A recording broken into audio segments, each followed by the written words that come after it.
Okay, something else we're going to need inside here is we're going to have a variable that all the different events can see. So I need to declare it at the very top of the class. So I'm declaring, now this variable here, I want it to be called count, like the one from Sesame Street, I want to count, and that is going to be an integer. If you can remember, an integer is a whole number. It can be minus, but it's a whole number.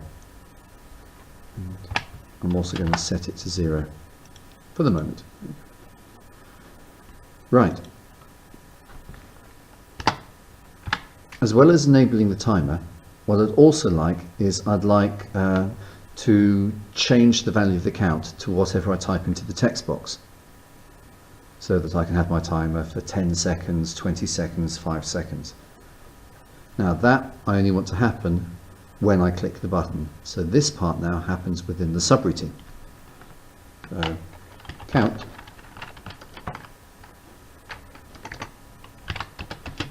is equals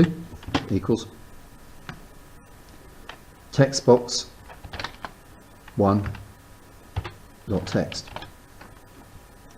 This has another useful function, is the contents of text box.text is text, but by saying, okay, I want that text to be fed into this variable called count, and that count is an integer, i.e. a whole number, we can now treat count clearly as a number and not as text.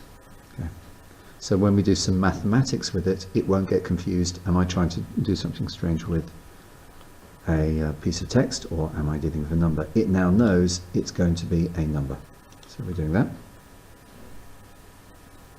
The other thing I'm going to do is that big label we've got, I want to change that now so it also equals count. So label 1.text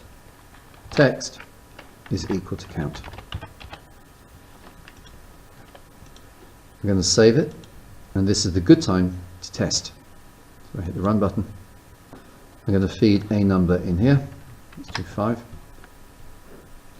Hit start, and you can see it just comes up with 5. That's all it's doing at the moment. It's not counting down yet, but then I haven't told it to count down yet. So that's really good. I'm very happy with that. I'm going to stop this. I would now like you to do the same, please. Away you go.